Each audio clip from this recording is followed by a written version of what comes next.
All right, we're live. It is Sunday, January 6th, 2025, 5 p.m. It means it's time for the Council of Comics Film and Box Office News Live, episode 144. We're going to be talking about Ironheart. We're going to talk about Chef this week. Ooh, and how much is Superman going to make? Oh, that's Superman. Be back in 30 seconds.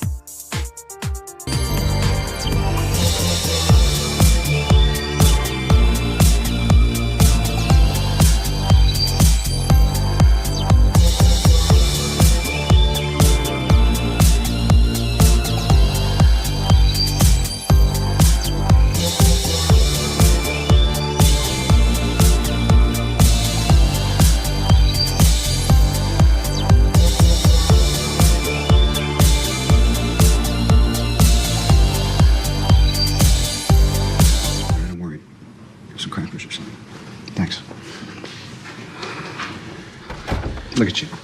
She's pregnant. Just found out. This one? Pissed on a stick, came in, laid it on me 5 seconds ago. Is it? So it's yours? That's what she's saying. You don't. I know. I got a problem because she's best receptionist I've ever had. Yeah. Good news is I had my tubes tied in 08, so clearly she's also a liar. Right. That's tough. What do you want? You want coconut water? The brightest day. Where are the heroes? Soon as they get here, everything will be alright. I need a hero.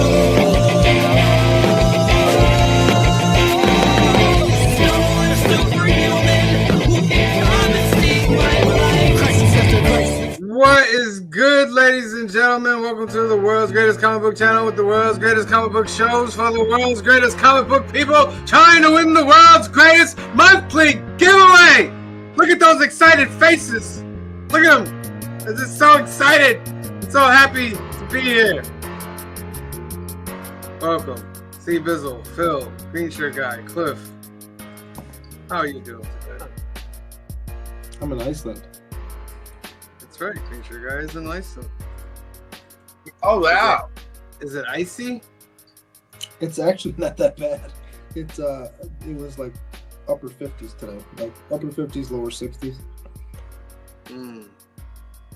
So it doesn't You get got hot. windy at one point, but it's been pretty. It's been Does it pretty ever nice. get hot there, or is it like that temperature all the way around? What's that? Does it always get? Does it ever get hot, or is it that temperature all It year stays, round? kind of stays between.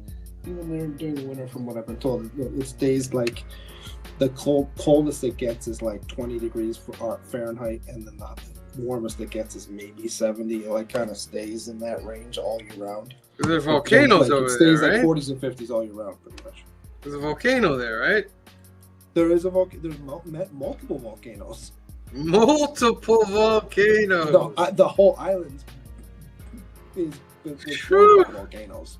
And what do they estimate any eruption, any? Oh, they just had one like 3 years ago or something like that. It happens all the time. Oh my goodness, that's not scary. Or are they just little bitty volcanoes that have little bitty explosions? I mean, little bitty volcano is still like, was it like a little bitty head-on collision? I mean, what? There's like a little bump and then there's like a crash. You know What time is it in Iceland? Yeah, I'm 4 hours ahead of you guys, so it's 9 o'clock.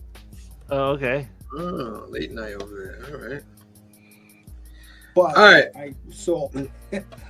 The first or second night, I'm not that old, but I did have to get up to pee in the middle of the night. It was like 2:30 in the morning. It's still light out. It does not get dark here. It's still light out at 2:30 in the It's morning. still light out. Oh, like Does it- midsummer. It's like that. Because we're like apparently like just below the Arctic Circle, so it's What? It's light all the That's time. bugged out. It doesn't get dark at all. I mean, I haven't seen it get dark yet. That's so strange. All right, let's give these guys chances to win some ducks for the new monthly giveaway. The old monthly giveaway is going out tomorrow. I'll be sending that out. So expect your prizes in about a week or so. But this hashtag, first up, is from Green Shirt Guy. As you're From not that a, opening scene, it's like you read my mind every week. you're not a turd. Hold on. You're not a turd. Put that into the comments section. All right, so let's just jump right into it. Phil, you have the box office? I do. Yeah. All right. Let me you guys to a different screen real quick, and I'll just present it. Phil, aim at your mic. Aim at your mic. Oh, sorry, I was just sliding you guys to a different screen.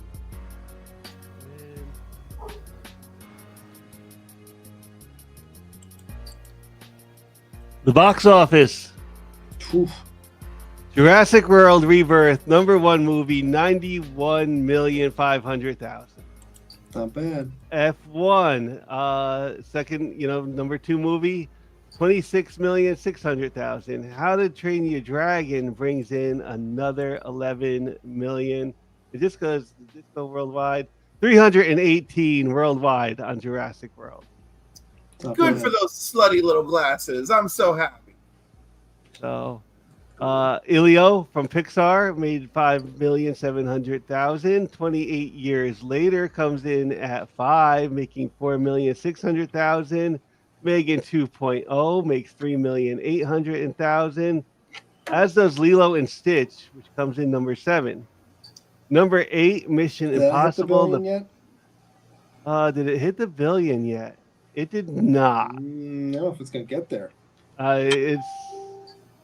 That's it would need like another 5 weeks at this number, Ellie, Right. So Mission Impossible: The Final Reckoning, 3,280,000. Materialists, #9, 1,346,000. And #10, Ballerina makes 725,000. Then we had 40 Acres, The Phoenician Scheme, Final Destination, Bloodlines, The Life of Chuck, Sinners, making a little bit of money. Sorry, Baby. The Thunderbolts, making $50,000. Familiar Touch, Last Class. Bottom of the Raising the Bar, the Alma Richards story, made $708 for the weekend. So, among the many movies that need more love this year, I am going to throw 28 Years Later into the ring on that one. I think people who have seen it and are complaining about it don't appreciate that it really is another let's just swing for the fences. And I think these swing for the fences things are, well, obviously nothing's perfect, right? So we got to throw that out the window. But the swinging for the fences is like very jarring for people. And, but also like art has to evolve. Like someone said to me the other day, oh, that's only the way it's been for like since the beginning of time and storytelling or whatever. And I'm like, kind of, but not really. Like, we've got very accustomed to a 3-act nature. And yeah, I think there's still a 3-act nature, but like everyone's saying let it cook, and I'm just like, let it marinate, let it do something. You can't get there if we don't create something first. And this movie does something extreme in my opinion, but I was like, wait a second, the first scene of the movie and the last scene of the movie actually tied together remarkably well. And our lead character has quite a little journey to it from beginning to end. And I'm like, I think I know what this movie's doing, and I appreciate it. And it's more than I expect for, a rage virus film or whatever it is I'm supposed to be impressed by. Anyhow, lately I'm on a kick where I just appreciate anything that just tries to be different because I'm just so tired with all the same old crap. And that's it. That's my spiel. All right. Well, it does 125 million worldwide, 60 million domestic so far. Well, good. Give it a shot. I know not Yes. everyone's gonna love it. The #5 movie this week. So I would say the same thing about Ballerina. I don't think it's gotten enough love. Ballerina It's fun. is already If you yeah, like and the I think John this Wick is out movies, on like it's- streaming or demand. But 107 worldwide, it did 57 domestic. if you like the John Wick movies, it's fully right in there, and it does some fun things. Plus, Yeah, Anna de Armas looks amazing in it. they did not do great marketing with this movie. You're not wrong. You know, I think But like I think that's they something also I'm didn't kind of want to wonder lean is too the much marketing for movies to going down a Keanu Reeves lot. because if they do that, and then they get a lot of people pissed off because he's really not in the movie. Drew Manchu did not enjoy Ballerina. Wrong. You're wrong. Phil, you said a good question. You say that again? Yeah, have you guys think the marketing for movies has gone down a lot? Yes, and Superman is shaming everyone because I think the Superman marketing has been spectacular, and it's really making everything else like Superman's marketing being so strong is showing me how bad the Fantastic Four marketing is. You know, And it's you know what? Like I wouldn't have because I was actually at the mall today, in like Target, and just went through the mall, and like Superman has like his own dedicated like end cap at Target, and I wouldn't know that like Fantastic Four was even coming out, let alone some of these other movies. yeah, and every time I see a news brief, these James Gunn and the three leads are all over the planet. You know, they're in Asia, they're in Europe, they're in the Middle East, they're everywhere that there's a microphone. I see them showing up, and I'm like, whoa, look at that.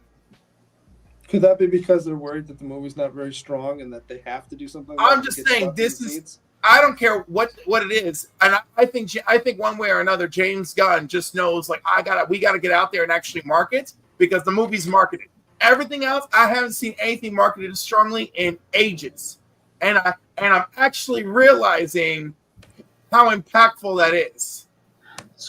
Also, you could take in the fact that DC has more to lose if this movie doesn't do well than Marvel does.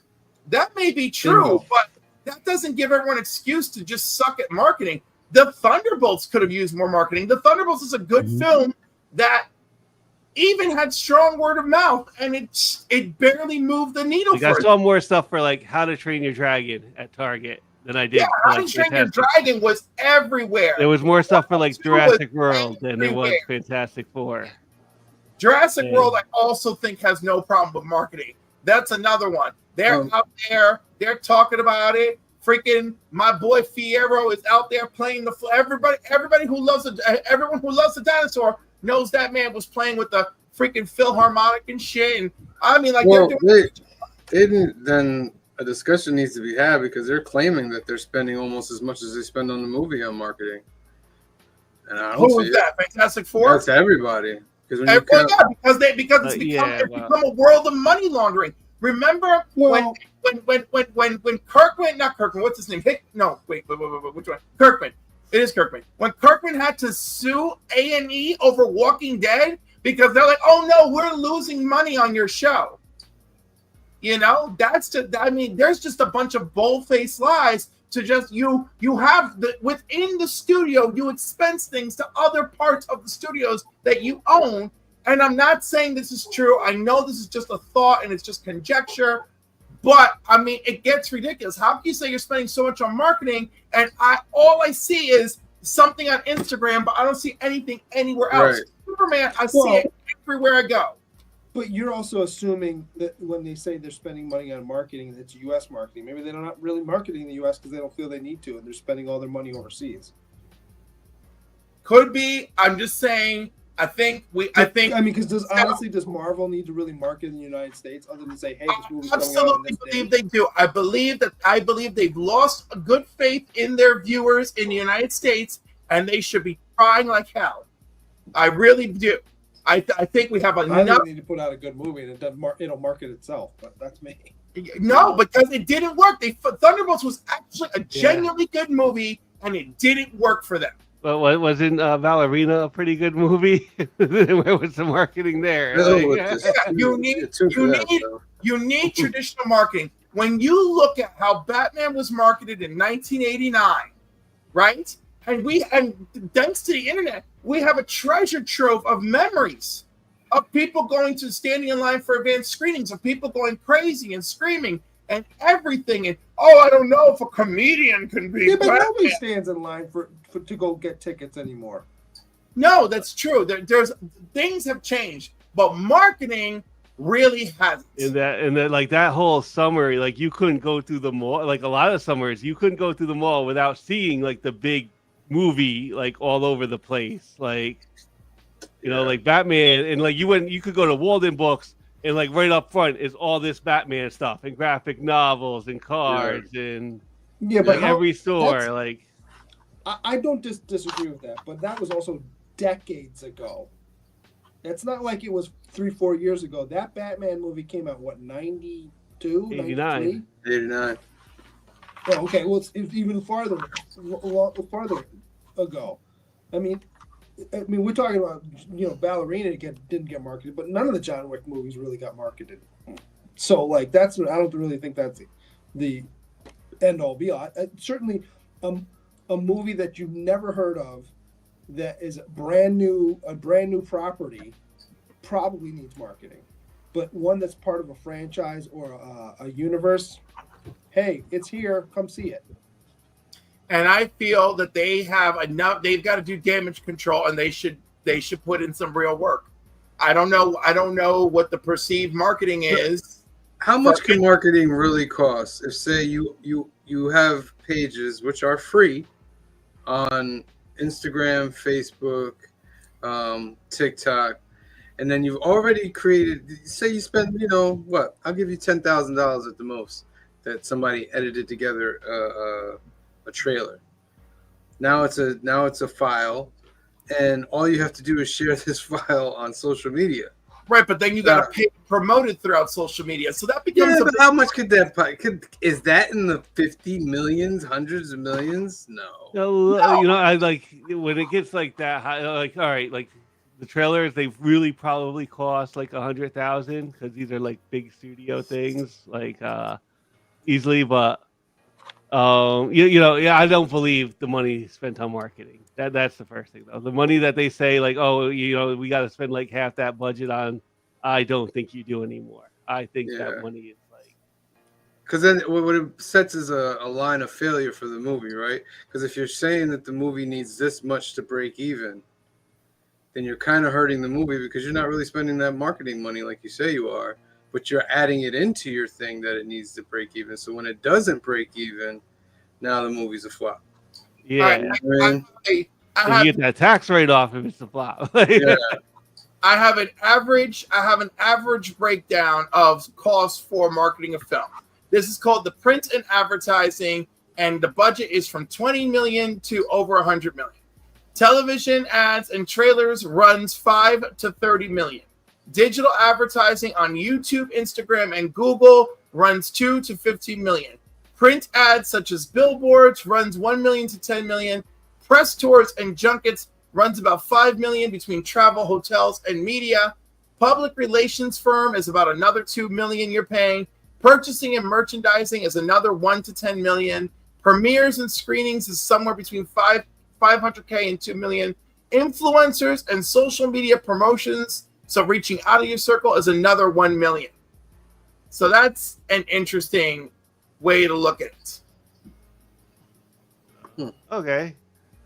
But I also feel like for printing, like for every DC Comics gets a pass for Superman, they're gonna put it at the back cover because that's free advertising for them. Yeah. And listen, the whole crypto Marvel, I don't see Fantastic Four. Yeah. Fantastic Four should have had a diapers freaking thing lined up for Franklin, like they should.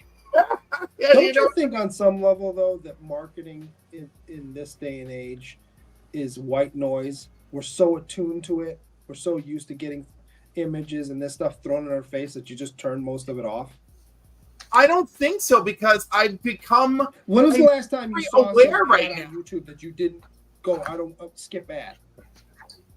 And, Listen, I watched that. It says it's your gut. It's your crap that they throw at you at the store now. When I see, are you diabetic and sleepy? I'm like, shut up.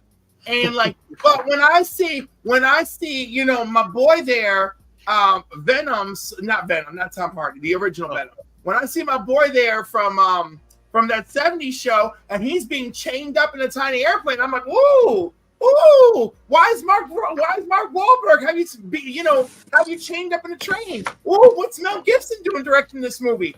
And so, like, yeah. Did you see that movie? It was stupid. Yeah, I'm going to see that movie. That movie's in 40X. Okay, it's about a plane, and you're out of control. My boy is chained up. This girl is fighting Mark Wahlberg. That's the reason why you're going is because somebody's chained up. It's not a good movie. You know what? Stop it. Yeah, but it's what you said. 40X. You're the one that said it. But 40X. That was your first reaction of why you wanted to go see it was because someone was chained up. You're missing the entire point. I get it. I'm just saying. Don't get mad at me for mentioning what you said. Mark Wahlberg was balding in it. I was like, I was like, why is Mark Wahlberg flying him around? And also, I think he gets to play a villain. Why is his name escaping me? Freaking Eric. Topher Grace. Thank you. Topher. I'm like, Topher Grace is chained up. Topher Grace is supposed to be a villain. I love when Topher Grace is a villain. He's my favorite villain. He's barely a villain. When has he ever been a great villain? Predators. What? He's a villain in Predators. Watch that movie. He's a villain. Wait, in the Predator like Alien movie? No, great. The movie Predators. He's the villain. It wasn't the one that didn't do well in the theaters. Yeah, it wasn't very memorable. So his wow. In the meantime, it's one of my favorite Predator movies. You know? Really? Yeah. I could see that.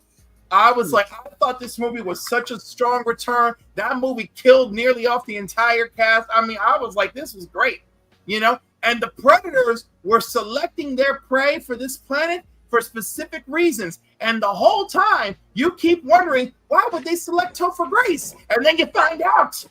Okay, so it wasn't a great Venom. I mean, but and I'm not even going to blame him on that. I'm just going to blame the whole Sony fiasco on that. But he could have been a great Venom. If that was me, he would have been a great Venom. But he wasn't. And so there's the box office news. Jurassic Park #1. Notice how we didn't even talk about it. No one really cares. I haven't seen it yet. And it's got like kids. reviews. So listen, as far as I'm concerned about Jurassic Park, do y'all like Jurassic Park films? You do, go see it. It's for you. It's that simple. You know, if you're like, well, I feel like it's weird how every character is bamboozled into the plot of the movie. So there you go. No one knows what they're doing until they are like, oh shit, this is what we're doing. Like they're all bamboozled. There you go. They have a great time.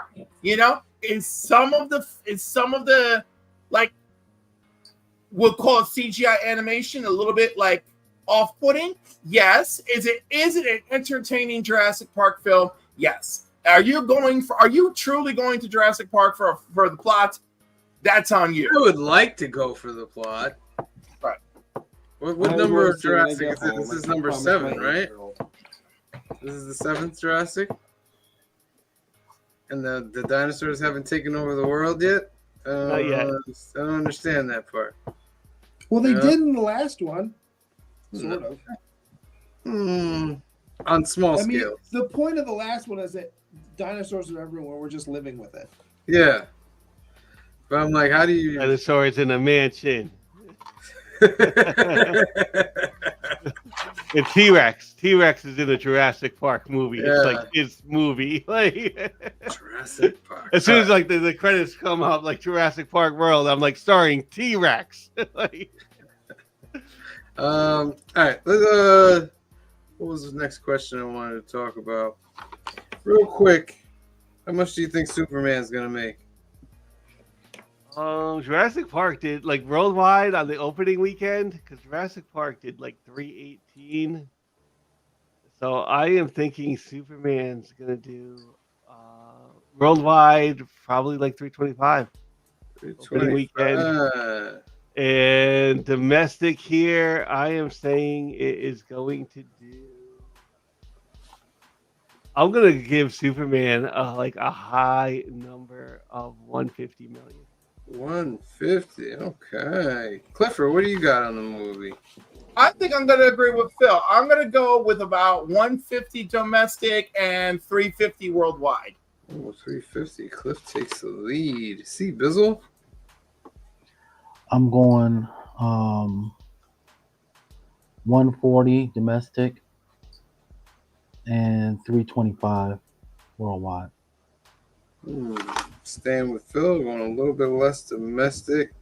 Green shirt guy? I'm gonna say 118 and 287 worldwide. Ooh, 287. All right, true believers. I'm gonna go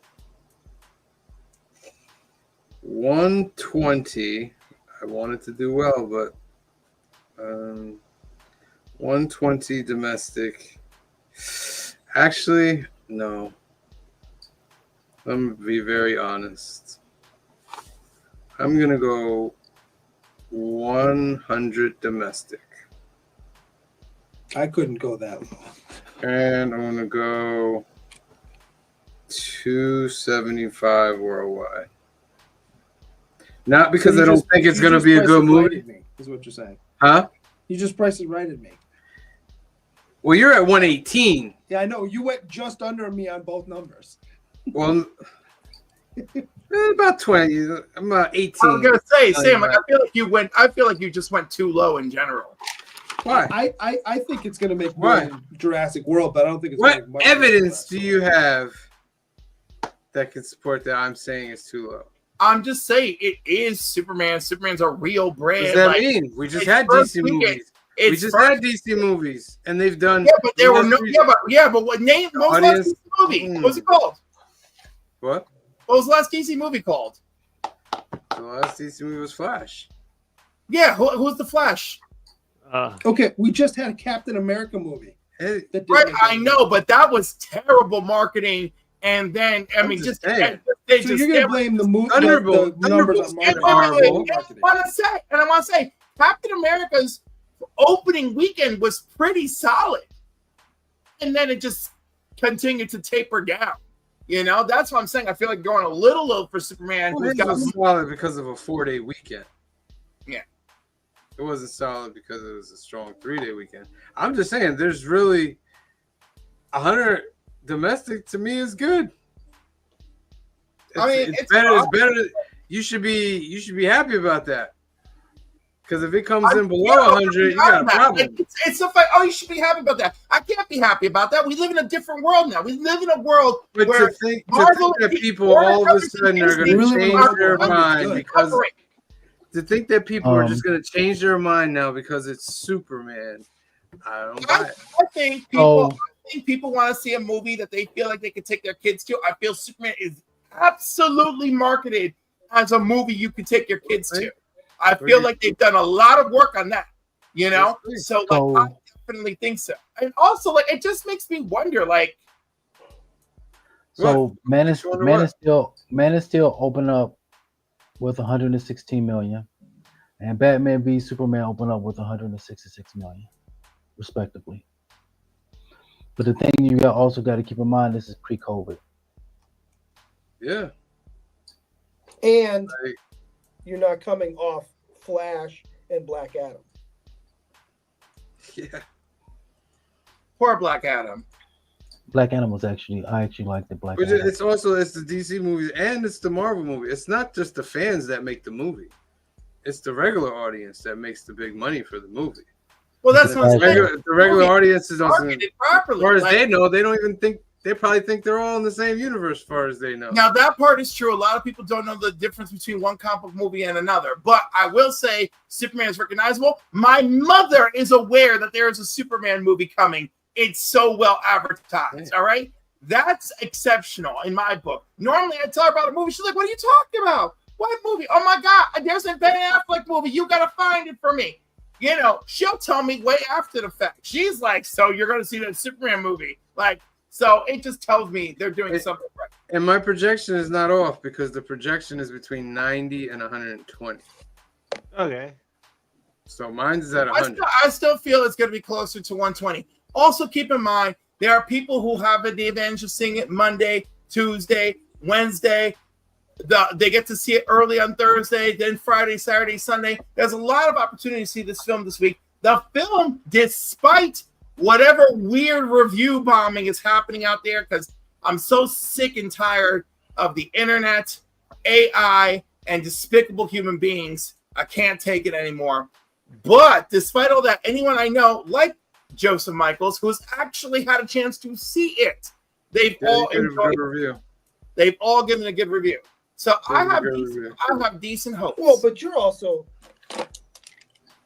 this is no shade against Joseph Michaels, but you're also talking to a comic book fan. So, like we said, listen, Joseph Michaels make or break this movie. Joseph Michaels is a fabulous litmus test. Okay, he told me Thunderbolts he called Thunderbolts I think a 9 out of 10, and he loved it, and I was right there with him. He's been working great as a litmus test. I trust his review, but I know that you also love Superman. Love Superman. I know, but have I not been the number one person screaming, "Oh my God, what's James Gunn doing? Oh my God, I'm so scared of so many characters." Yeah, but that was Cliff. That was Cliff too. That was Cliff too. Yeah, I was gonna say, it multiple. doesn't matter coming from you. You just live to hate Superman. And 9 times, you know, multiple streams.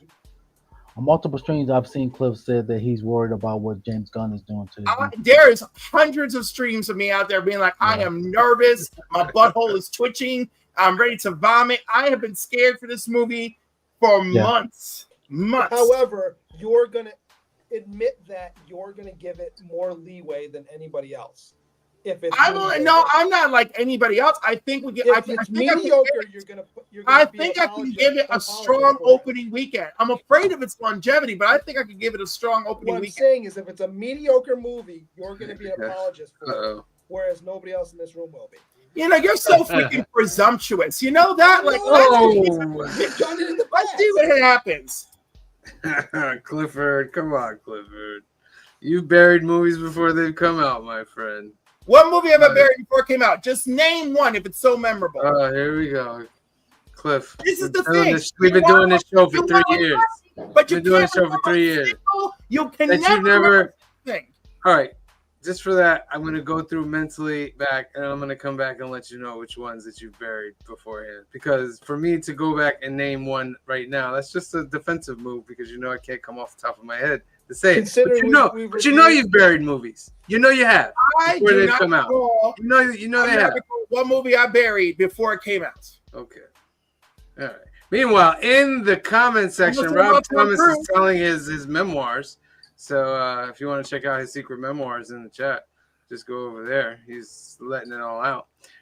And we have a hashtag to do. You're a turd. You're a turd. 15 seconds. 15, 14, 13, 12, 11, 10, 9, 8, 7, 6, 5, 4, 3, 2, 1, and draw. You could also just make them take off the booties. Brian LCS. Congratulations, Brian. Guys, go out to comicbookcommunityawards.org and get your nominations for channels. Do that as soon as possible. Next one is Super Fours from C Bizzle. Put that into the comments section. And somewhat of a lead-in. Couple things. Let's talk about it. Well, let's talk about it. Talk about a contentious council. That's what I know is there's a contentious council. What Phil is referring to, ladies and gentlemen, is the hot group chat that the council is all in. And it's just so divided on this very show. Which, a 4.2 on IMDb. That's not right. Because when I just had it up, it was 7.5. 4.2. Okay. That's probably refresh. 4.2. Let me see. Oh.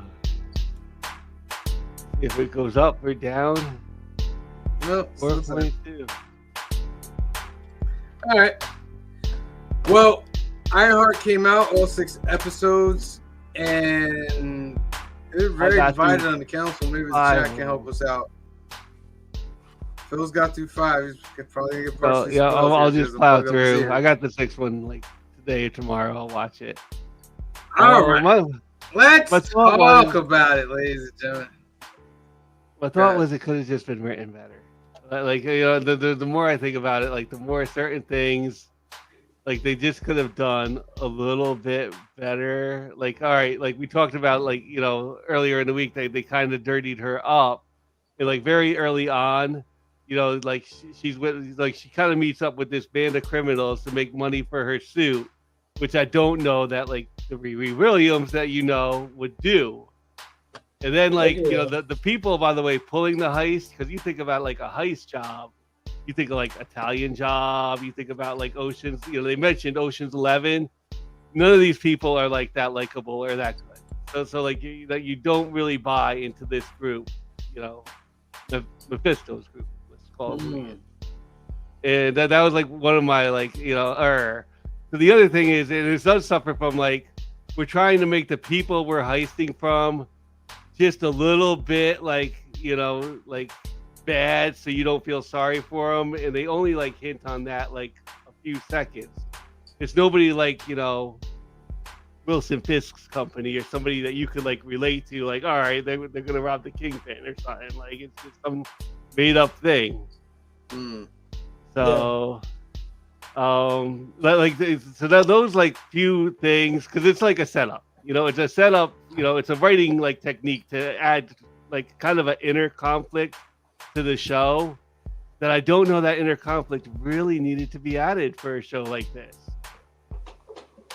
Okay. And like as I got, because that was my real first problem with like the first and second episode. By the third episode, it's like we're dealing with this inner conflict, but I just don't know that needed to be there.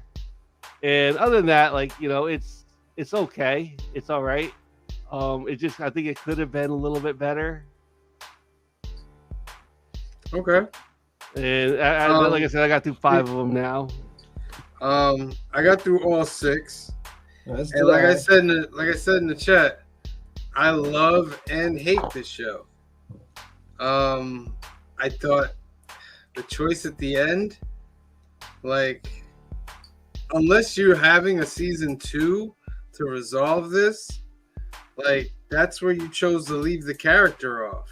Well, pulling the Peter Parker, Joe Quesada days off. You know what I mean? Like they literally, it was like in the comics, this was literally one of the worst moments you did in comic books, and it's been documented that it's been one of the worst moments, and you went and did it again. How about Phil, close your ears for like 20 seconds, because I don't want to ruin it for you. But so he gives her the choice, and I'm gonna lambaste this some other stuff about this too. He gives her the choice, and she saves her best friend and not her fucking father, who also died. I see the point that you're trying to make. What are we doing? I don't. Well, I don't see the point. You have to rebuttal it. I don't see the point, because the whole show is based around her best friend. Right, that's my point. But she doesn't get the opportunity to build all that stuff and learn to do that without her father pushing her on. And then when she dies, it's a huge deal. Her friend dies too. I'm not saying that's not, but like, come on. Her friend. So what you're telling me, Steve Bezel, is if you have a chance to save your son or your son's friend, you're gonna save your son. You're gonna save your son's friend, not your blood relative. That's different. That's it's different. not though. That's a bad analogy. That's not a very good analogy. Maybe it's bad. Okay, so yeah. My your son best friend or your fiance. You know that's her stepfather, not her father. That's not her real dad. That's her It's stepfather. the one who raised her, and she I clearly has understand an that. affection for because she's upset when he dies. Yeah, I understand that. what Riri and Natalie were. Natalie, how can I put this? Because if you see that her stepfather was trying to save Natalie, he was shielding Natalie, tried to shield Natalie from the gunshots. Of course, it didn't work because the bullets ended up hitting Natalie as well.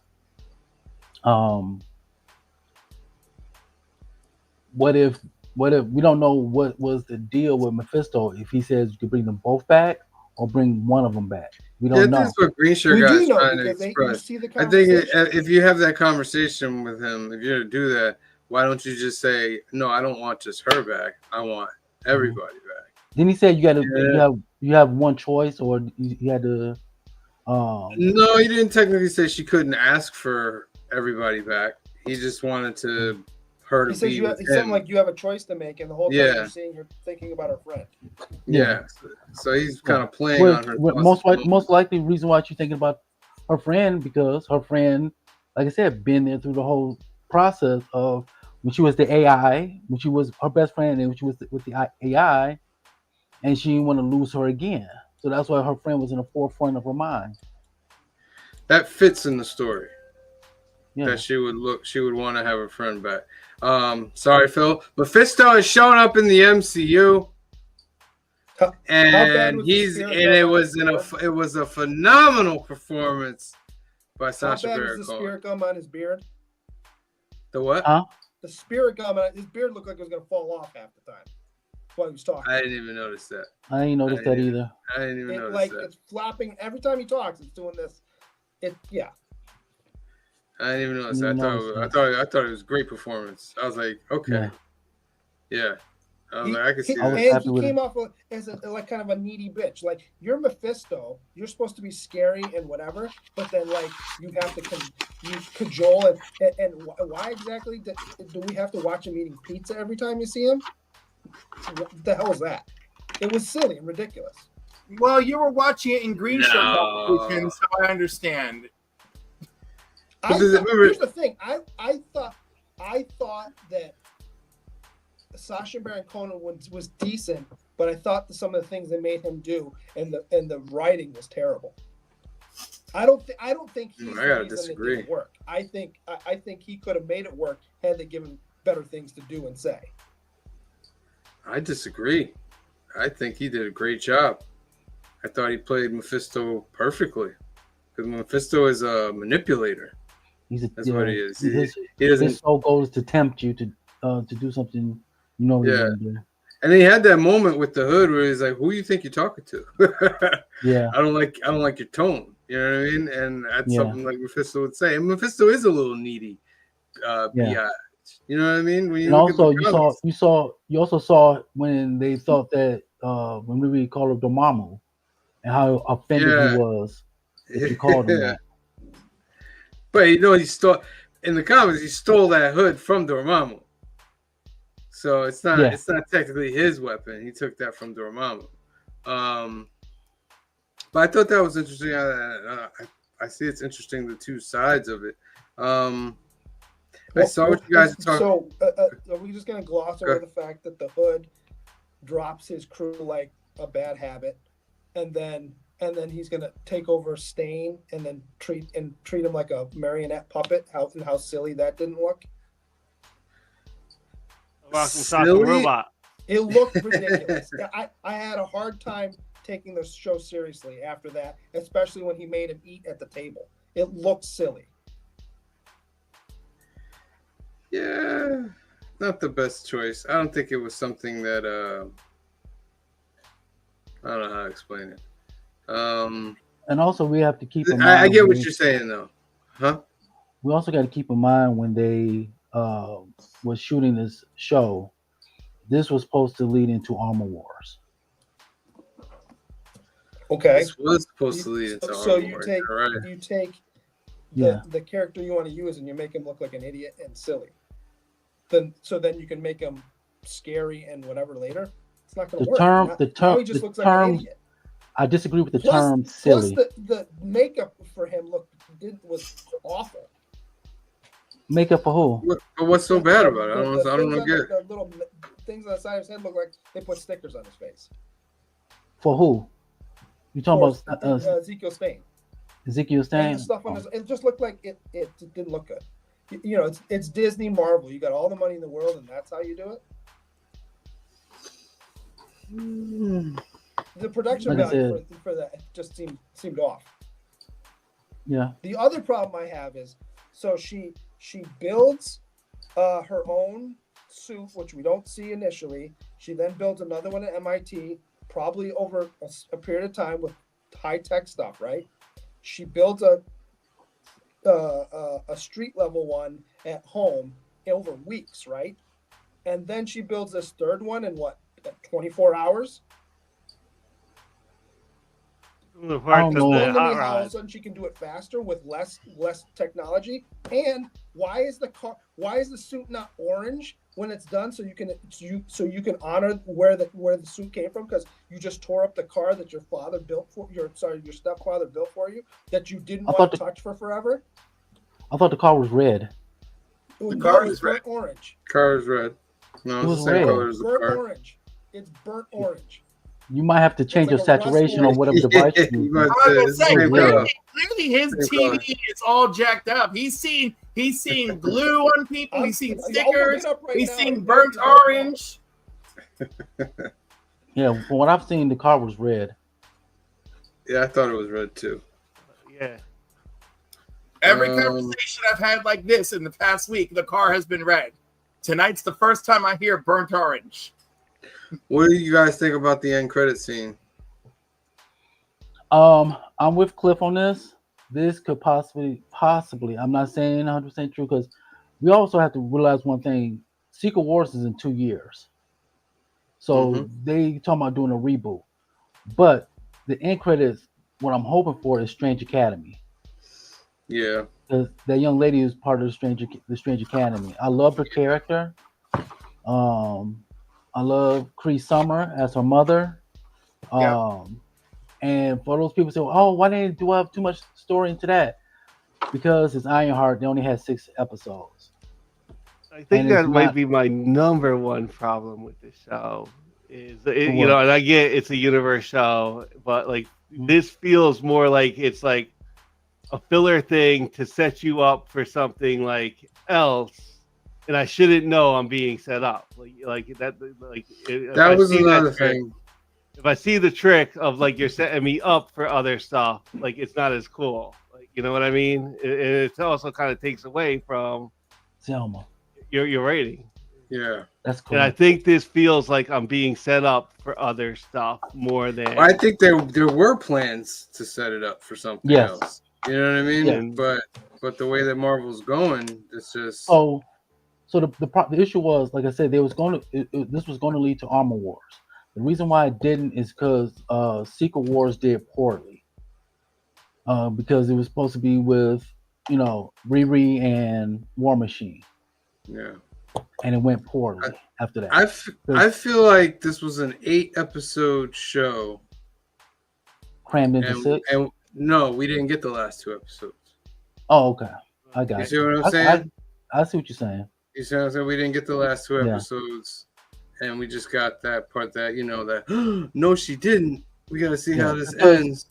You know what I mean? I believe Armor Wars would have had old dude, Joe, would have had him as one of the villains in there with the fully armor. Moving forward, then he could relate to what happened in this film. But since that got canceled, they had to rework it in not a very good way. Yeah. All right. So how about she overrides the magic too by kicking him in the nuts? That's our big fix. No, that's not overriding the magic. That's overriding the computer program. He was in. He's under a program. No. She's overriding it because the Hood can control him. So the only because way they typed it. No, because they typed in the Hood's name. Yeah. No, when they're programming it, she erases Zeke's name and types in the Hood's name. It wasn't it had nothing to do with magic. It was technology. He was hacked. Yeah. Either okay, maybe I misunderstood that part, but you fix it by kicking him in the nuts. I mean, it makes sense. Come on. You ever get kicked in the come nuts on. and make you go, ooh. Hey, I've been kicked in the nuts before. I had a factory reset. So what we're saying is you can't tell me that wasn't written. Look, we got to kick him in the nuts somehow, and then let's make it make sense. Right. It's just poorly written. I thought it was good. I liked the first 2 episodes. I thought it was better than what we've been getting from Marvel. I thought it was a lot better than what we've been getting. It is better what we've been getting in the past. I agree. I think this was a big swing for the fences, and I don't know if Marvel has it in them to stick the landing. I wish they would. You know, I think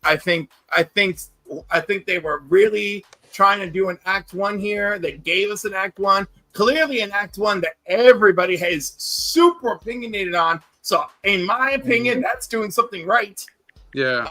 I mean, it could spark season 2. It could. I feel that they swung for the fences and got a double. Yeah. My takeaways are Mephisto's good. I thought her last suit was dope. The hood, when he finally went full hood and bad fighting her, that was dope. Yes. Anthony Ramos was really good. I want to say as well, I could understand why she worked for the criminals, because by any means necessary to achieve a certain goal.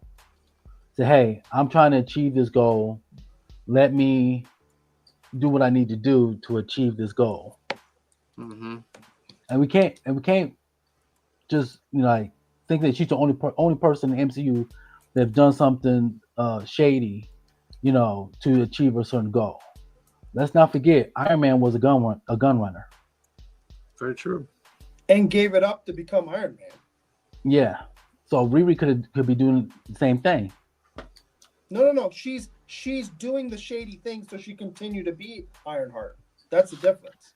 She's doing the shady thing so she could build the armor to protect her family. She even said that near the last couple episodes. So we're saying it's okay to do wrong things for the right reason. I was gonna say, she's I think accessory to attempted homicide at some points now, man. Iron Man in the first Iron Man movie, he killed a few terrorists across the sea. So he killed human beings. He's Iron Man. No, why was he Iron Man in the iron suit, the red and yellow suit? Go back and look.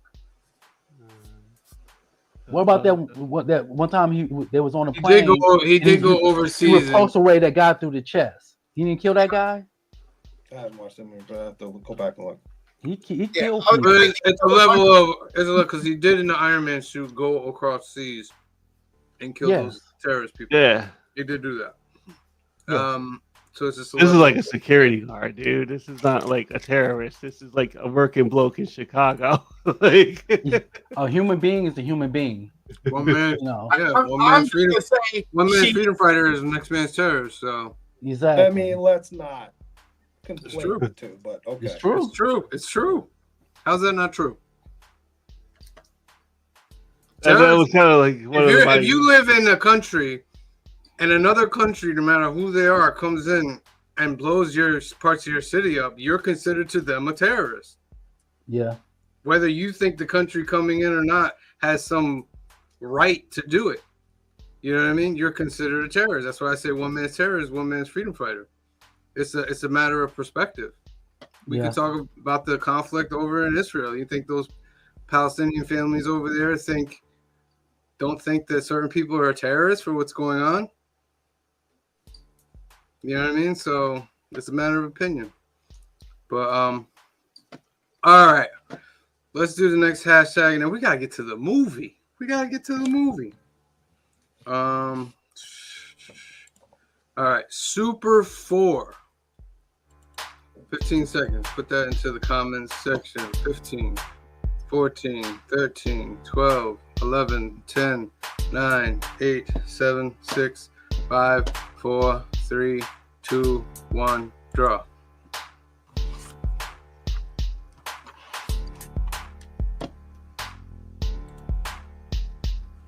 Who's gonna win it?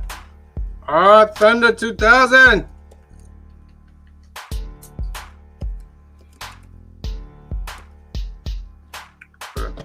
You're in there. And then hashtag food trucks. And what that leads into, ladies and gentlemen, is our movie of the week. Chef! Screenshot Guy's last movie in his trilogy of Jon Favreau's 2025 actors. So Green Shirt Guy, I'll let you start off talking about this movie. Yes, let's talk about something that I do enjoy. I do really love this movie. What to say? It's a great story. It's a great movie. Comedy. It's interesting because there's real cooking done in this movie. Yes. If you watch the back behind the scenes stuff, he's Yes. friends with I think it's David Choi. I can't remember the guy's name. Who's a consultant on the film. So if you watch some of the extra stuff, you can see him learning. So like the scenes where you see him cooking, it is really him, but there's somebody there's an expert. During the credits, you saw him. He was teaching them how to actually make the cheese sandwich. Right. Right. Yeah. During the credits. But at the end of the day, it's a story about a father and a son, and which has always touched me. What I love about this movie is I've seen it probably 40 times at this point. I own it. It's a movie that I will put on when I'm doing artwork because I don't have to watch every single scene because I know what's going on. I've seen it so many times. So it'll be on in the background. I can do what I want to do with something on that I enjoy. And I know where I'm at, so I'll stop occasionally, watch a couple scenes that I really like, go back to what I'm doing. The soundtrack's amazing. But yeah, what else can I say? Soundtrack is really good. The soundtrack was really good. The supporting characters were fantastic, by the way. Yeah. All right. So it's a head chef quits his restaurant job and buys a food truck in an effort to reclaim his creative promise while piecing back together his estranged family. And Quits is Good weird because one he does sentence quit, review, but it's actually. Yeah, he's not. He didn't quit. He was given an ultimatum. right. Yeah. He's got to force into a corner, and he does. Yeah. I guess, but technically quit, but it's not I'm out. It's more of a I don't want to. I can't work under these conditions anymore. Right.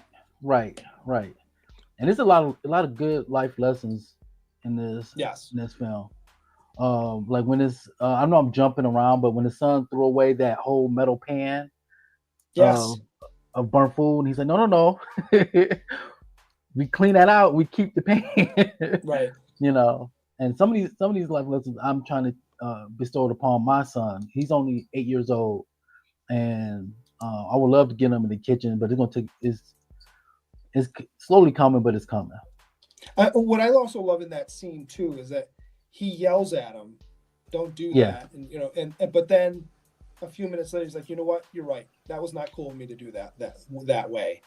Yeah. But yeah. here's why. Here's the lesson in that, and I'm learning too. Yeah. That Those are good parts. I can very much relate to that. Like as a father, and Michigan, I know you experience as well. We have a certain reaction to something that they're doing, and then we say, "Wait a minute, no. Let me tell you why I reacted. It's my fault I reacted that way, but let me tell you why I reacted that way and why I don't want you to do that." Right. When people ask me, "Do you spank your son?" I said, "No, I really don't spank my son unless he's doing something he's really not supposed to be doing." And even then, I explained to him why I did what I did. Mm-hmm.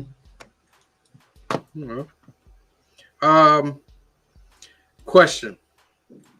Answer. Do you think he had the right to argue with the restaurant owner about what food was to be on the menu? Yes. For a couple of reasons. Yes. Why did he have the right? It's clearly established that when he took him in, or when they made the agreement that he was going to be the chef there, and he even says this at one point, that you have the front of the house, I have the back of the house, and we'll talk, but you don't make any decisions back here. Yeah. And then now, because they got a critic coming in. The owner wants to throw that out the window. There's something to be said for the owner is paying for everything, but if you've already made that verbal agreement that this is how we run things, kind of not cool. Yeah. He is the owner. Yeah, but if I'm your best cook, your best person at the position I'm at, and I'm experienced enough, and I could tell you what dishes was best suits us, and you want to go around and change it. Okay, wait. I thought the owner made a good point though, because the restaurant is packed because of the food that he's been serving. The only reason why he wanted to change the menu was to impress the food critic, and the owner not good enough to impress him. Because but the owner only cared about the people coming for the food that's already been on the menu that people love, that they keep coming for. Right, but the restaurant was not as packed the first time the critic came, right? Correct. It was busy, certainly. Yeah. But he said that they have more reservations than they've ever had because of the Twitter beef. That's why it was packed out the door. Yeah. And he's like, look, I'm doing a different menu. We can't do what we did last time. We'll look like assholes, which they ended up doing. So why would we serve him what we just served him, which he shredded? Yeah. I think I think he had the right to like go at it with the owner, but I think in the end, like the owner had the right to like, all right, it's my restaurant. That's I kind of lean toward the owner with Phil, like. Pray I don't change it more. Yeah, he said the line, right? I'm changing the deal. I thought straight up Darth Vader. Yeah. What I find funny here in this conversation, and it is what it is, because but I'm usually the guy that's behind the company. Their point of view, and you guys are always fully against with the creatives and how it's flipped for this. Yeah, I'm with the creatives. In this situation, I'm with the chef on this one, because this is not some rinky-dink mom and pop shop down the street where this guy will leave you tomorrow. This is a well-established main restaurant, well-funded in a thriving community. You paid for a quality head chef for a reason. This man thinks he should make a change to deliver something spectacular. This is literally where you let him cook. If there's no other point in the world when those words have meaning, it's here. I didn't say the owner was right. I said he had the right. He had the right. Hey, that's right. I didn't say the owner was right. I said he had the right. Here's what's funny though, is the reason that you have the staff that's still there that can make that place still kind of hum a little bit after he leaves is because of the chef. That's true. If there was any more loyalty in that room, they would have all walked with him, and then that guy's. But in the end, they went with the owner. Not all of them. Not all. I mean, one didn't go with him. The rest of them did. Know that.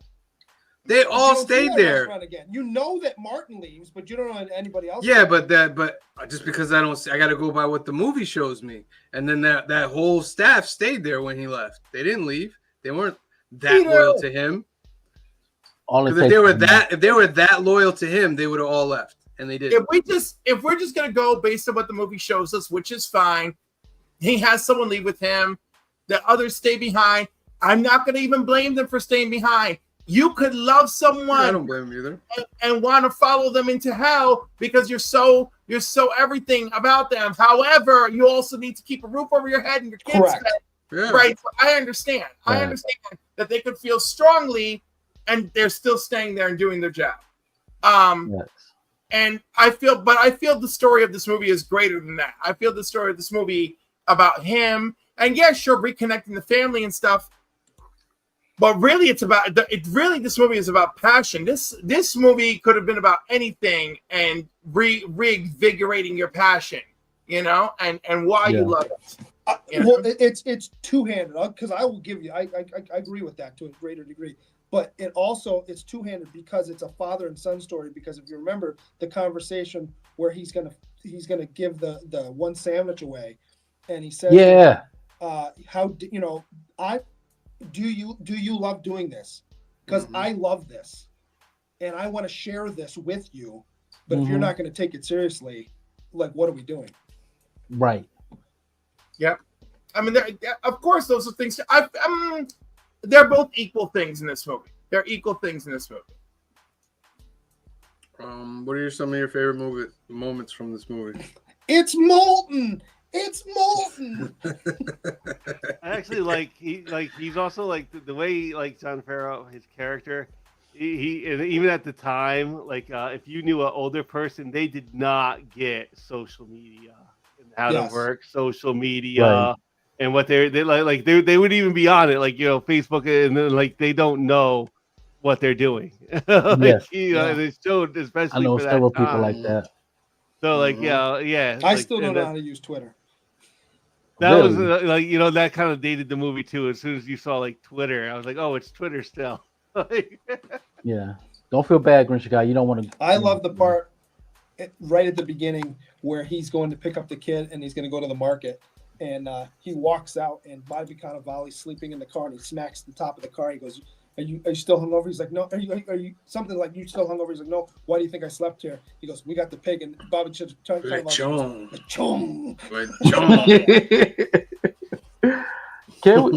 Has John Leguizamo got his flowers? Because I really love his acting. Almost. I think he's well respected. I think he is. He's had a few specials that were pretty big. I remember his first one, Mambo Mouth, the first one that he ever did is on stage. Yeah. Incredible. And I think he's had a great career. I think he's had you look at him, he's like, he was the clown on Spawn. Like, yeah, he did a great job in that movie too. And Encanto, right? Yeah. How about he got Robert Downey Jr. to come and do this as a favor? Because there's no reason he can afford him for this movie. Well, that's one thing I've heard about Robert Downey. Like, he would do favors for other actors and actresses that he's cool with. Right. And he's Scarlett Johansson, right? For a cool $5 million, C Bizzle. I don't think he does that now. I don't think he does stuff for free. Because if he does stuff for free, he would have did Ironheart for free. That's a corporation, not a friend. Right. Yeah, you're right about that. You're right about that. Like, you know, Disney's $1 trillion company. You're not gonna ask them for no money? Come on.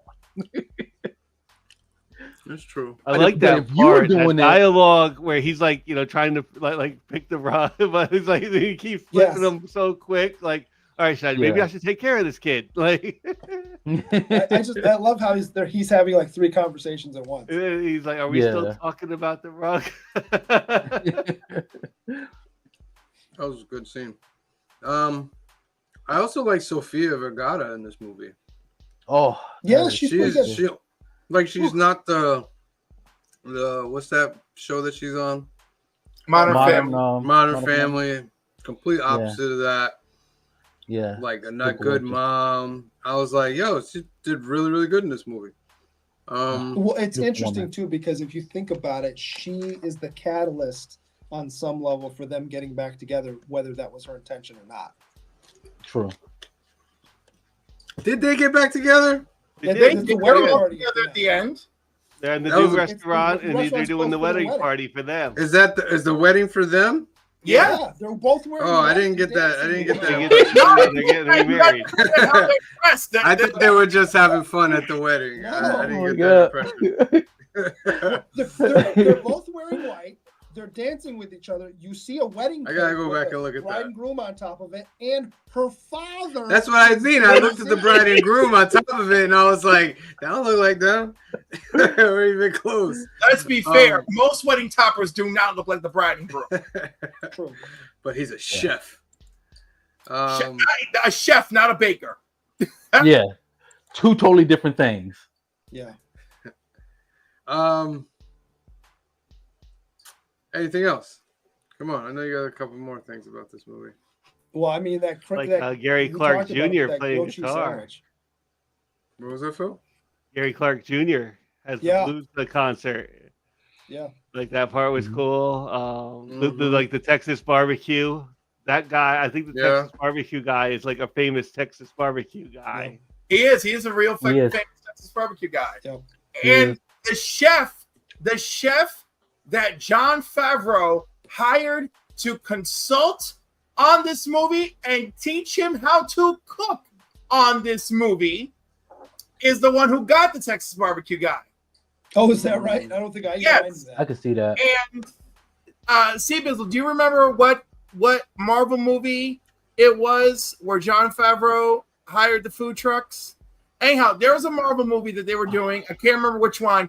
Jon Favreau hired these food trucks to impress everybody, and he's in the first episode, or not the first episode. There's an episode of the Chef series on Netflix, and he has on what's her name, Pepper Potts.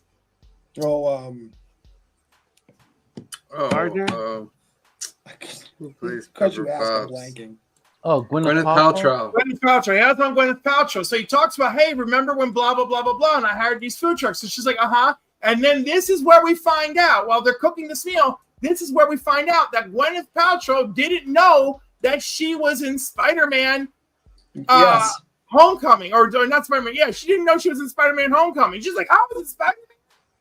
So, but anyhow, during one of those filmings, and maybe it was Spider-Man Homecoming, because it was a while ago, he had hired this food truck guy just to come in and make stuff for everybody, and they all loved it, and it was amazing. But that's when he's like, oh my God, I want to talk to this dude because I want to do this movie. And then, of course, this movie turned into, oh my God, let's do a series. But I just think it's just phenomenal how all this happened because of Jon Favreau's love of food. But he had that dude train him like a professional chef so that he could do this movie. He even told him, he goes, no. And he would like burn his hands and stuff when they're cooking. And he's like, dude, you don't have, he goes, no, keep it going. So like he now has oven hands because this guy had him burning his hands on stuff over and over. Yep. Anyhow, I'm just impressed even with the making of this film. Yeah, he wrote it and he directed it, and started it. So Yep. That's an achievement right there. All right, let's get some numbers on this. See, Bizzle, you're up. Hold on, are we going to do the trivia? Oh yes, it's trivia moment, ladies and gentlemen. There's a brand new golden ticket. Green Shirt Guy's going to give us 3 questions. Let me put them up here real quick. And you out there in the chat can answer and get these golden tickets. So I have 4 categories. You guys can choose the category. Names, tattoos, insults, or age. Insults. Okay. What does Reva say, or what does Reva call the sweetbreads that Favreau makes for those at home? What does he say that Favreau did? What does he say that Favreau did with the sweet rolls? Well, sweetbreads. What does he say? Sweetbread. He calls them. Yeah, we get 30 seconds on each question.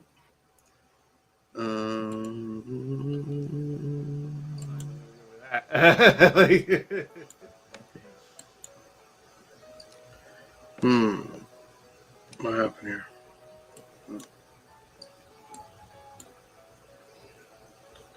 Dun, dun, dun, dun, dun. 15 seconds, 15, 14, 13. Repeat it again, Green Sugar. So what does Reva say that Jon Favreau's character did when he put sweetbreads? When he wanted to cook sweetbreads, or when he cooked sweetbreads in the past, I should say. 10, 9, 8, 7, 6, 5, 4, 3, 2, 1. What was it? He says you put guts on the menu and nobody wants to eat that artsy All right, question number 2. All right, we'll do tattoos because this one should be fairly easy because you see it a bunch of times in the movie. What is the tattoo that is on Chef Carl Casper or Jon Favreau's knuckles? Oh, man. What is the tattoo on Jon Favreau's character's knuckles? Ding, ding, ding. Well, you don't get to answer it, Cliff. It's for the people at home. Oh, no one's doing. I'm like, let me answer and give somebody a duck. I mean, like, there's just nothing happening. Well, It's okay, they heard Cliff. Go ahead. Do the next one because Cliff already Okay, answered that one. so names. What is the name of the restaurant at the beginning of the movie that Dustin Hoffman owns? Oh. What is the name of the restaurant that Dustin Hoffman's character owns in the beginning of Chef? 30 seconds. This is for your chance to win a golden ticket, which you can use at any point to garner yourself a duck in a monthly contest. You can leave it for this month. You can use it next month. You can use it in 5 months. Man, Doesn't how matter. do you pronounce that, Green Shirt guy? He says it in the movie. Yeah, I know, but I He can't remember how actually he says it a couple pronounced it. Because he says it when Yeah. he's reading a review, and he says it to Tony after he leaves. 10 seconds. 10, 9, 8, 7, 6, 5, 4, 3, 2, 1. What is it? It's Galois. Galois. Galois. All right. Final question. If nobody All right, gets last this out in the question. chat, it Last will go to next week. question is it's age. What is Martin trying to give to Favreau's son when he says the kitchen staff doesn't have an age? And I want the name that he calls it, not what just a general sense of what it is. We'll say that question again. What does Martin try to give Favreau's son when he says that the kitchen staff doesn't have an age? Interesting. 30 seconds. What does Martin give his son? when he Attempts says to it? give his son. He ends up giving it to him, but at first he's Yeah.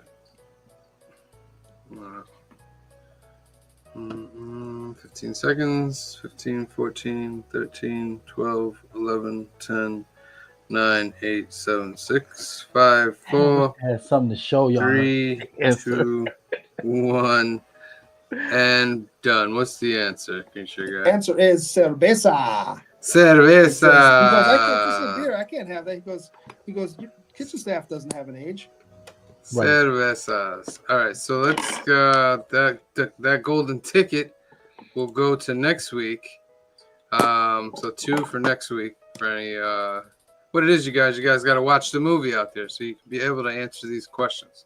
Let's get to some numbers. C Vizzle, you're up. I really enjoyed this film. I can relate a lot to it, being a father of a boy. I enjoyed it from beginning to end. This is going to be an extremely high number. I'm giving it a 9.5. Wowzers. Okay, Phil. I also really enjoyed the film. I'm not going to give it that high of a number. I think it's a 7.5 movie. Ooh, I even okay. saw this at the I saw this in the theater when it was running. So I did enjoy the movie. I enjoyed the soundtrack. I enjoyed the story. Well, I think it's a 7.5. It's a good 3-star movie. It's like very solid. All right. Enjoyed watching it this week. Clifford. I love this movie. I love food. I love cooking. I've made Medianoche because of this movie. I love Sofia Vergara. I love C Bizzle. I give it a 9.5. Oh my goodness. Mm-hmm. I'm gonna give it an 8 because I liked it very much. I enjoyed. It was a very wholesome movie. Green Sugar Guy, thank you for that. This is a movie that takes me away from all these other kind of movies that are out there. It's just a regular movie. Now, maybe he's not a regular guy, but he's just trying to do something regular. You know what I mean? There's nothing fancy about it. Has a nice story to it. Great acting, great directing, great writing. So I give it an 8. Green Sugar Guy, you're the last one up. Sam only gives it an 8. This is one of my because he favorite can't cook. movies of all time. I would put it Who back in can't my cook? top Stop the 10. presses. Stop the presses. Stop the presses. Kamaria, you better get in that chat. You better defend me, girl. You better defend me. What? He said I can't cook. Sam gave it an 8 because he can't cook. Come That's what he on did. now. No. I'm sorry, Green Sugar Guy. You violated. You violated, son. Go ahead. And so yeah, like I said before we even started, this is one of my favorite movies. Probably my top 10. I put it on all the time. I love this movie. Every time I see it, I notice a little something I maybe didn't notice, or I fall in love with something else that I again. Yeah, I can't give it a 10, but it's close. I'm gonna go 9.5 with the other guys. Oh. That's giving us an 8.8 altogether. That's probably one of the highest ratings we've given a movie. Not the highest, but it's one of the highest up there. So I don't have my laptop with me, and I can tell you exactly where it falls, but it's up there. I know you're gonna make an announcement of upcoming shows and what we're gonna be watching next week. I just want to say here right now, I just want to get off the bat, Cliff, I love you, and I'm sorry. Go ahead. What? What you sorry about? You should be apologizing to me. You violated me, son. I'm about to. I feel like I'm about to violate Cliff too after the announcement. But go ahead. What? All right. Chef gets an 8.8 from the council. That's 1.5 above the IMDb. Let us know in the comments what you thought about the movie. Next week, we're starting a new trilogy. It's Cliff's trilogy, and the first one up is Waiting to Exhale. And Angela Bassett is the star for the next trilogy. Okay, I want an explanation. You changed it. You changed it. Because I thought it was going. Who's your actress? No, I decided Angela Bassett. I dumped it because we needed Angela Bassett. And let me tell you a funny story. We're cool Let me tell you a funny story. I'm not gonna violate you. Well, actually, Steve Bizzle, do you know? I can't remember the actor's name, but do you know why I chose him? Why? Because he's in 3 queer films, and I want to jam 3 queer films down on everybody. Oh, that would have been okay with. I've been okay with that because when I heard on another show, I thought you was gonna do Vivica. Oh, right. No. Let me tell you, Vivica would have been a fine. She would have been a fine choice. We could have gotten. Didn't know Angela Bassett. I tell you, right? You would have been mad at me. Didn't know Angela Bassett. Everywhere. But she's not Angela Bassett. So Angela Bassett, our queen, our unrequited storm. We're gonna kick it off with. We're gonna kick it off with Waiting to Exhale. Which. When did it come out? The year of our graduation, and half of this album, album was played at our prom. I know. Oh Lord. Oh my goodness, boy, that was a year right there. 1996. Yep. Woo. Whitney was alive and well. There's a fake Denzel Washington in this movie. It's got everything. Lighting cars. We all know it. Biggie was not alive at the time. Biggie just died. That mark. Yeah. Look at Kino Nurse. He's already on board. All right. So that's the next trilogy. So make sure you watch Waiting to Exhale, and we'll talk about it next week on episode 145 of the Film and Box Office News. Tomorrow night. Trivia. Tomorrow night, we got New Keys and Hot Comics of the Week, episode 149. Just one away from the big 150. We got Transformers. We got Uncanny X-Men introducing a new character. And we got Planet Death from Bad Idea. And a whole bunch of other comics that are coming out. So make sure you tune in tomorrow. And we'll give out some more ducks for our July giveaway. That's 8 p.m., 5 p.m. Pacific. Then on Wednesday, we got episode 11 of the Council of Comics Live. It's our live hangout show, community show.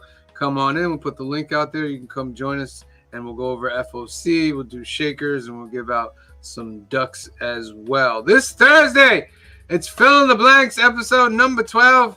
They're doing Johnny Quest. I stole my setup. That's what I'm drawing. Exactly that. This? Look at that. See? I didn't even know. It's similar to that. I didn't even know. That's this Thursday, 7 p.m., July 10th. This is their 80s cartoons trilogy. So make sure you tune in for that. Episode 12. You guys are up to episode 12. Good God. Look at that. How fast it goes. And also a couple of videos. We have council conversations. We got Joey and Phil asking when is $70 too much for a video game. I'm in that video too, I think, right? You're in that video too, yeah. So go check that council conversations out. And then we got some Marvel previews for September that I do, and then we got some DC previews for September that Joey does. So go out there, make sure you like, subscribe, and all that goodness. All right, let's spin for our last duck of the evening and get everybody out of here. You have 15 seconds, ladies and gentlemen. 15, 14, 13, 12, 11, 10, 9, 8, 7, 6, 5, 4, 3, 2, 1. Draw. Walk and say Kamara has not come to your defense yet. So Kamara has not come to my defense. just want to put it out there. Baby, where you at, baby? They violated me. Maybe she doesn't like your rice. Oh my God! Don't make me text her right now. Don't make me text her right now. Our Thunder 2000 with the second duck of the night. Congratulations. Our Thunder raking it in. Mm-hmm. Indeed. All right, ladies and gentlemen, that's our show. Make sure you tune in tomorrow night, 8 p.m., 5 p.m. Pacific. We're doing new keys and hot comics of the week. We're going to give out ducks and go over all the new books and start our new monthly giveaway. Got some exciting things to put in there. All right? So, for myself, for C Bizzle, for Phil, for Green Shirt Guy, for Cliff, and the rest of the Council of Comics, we love you. Thank you for watching, and we'll see you next time. Hey. The brightest day. Where are the heroes?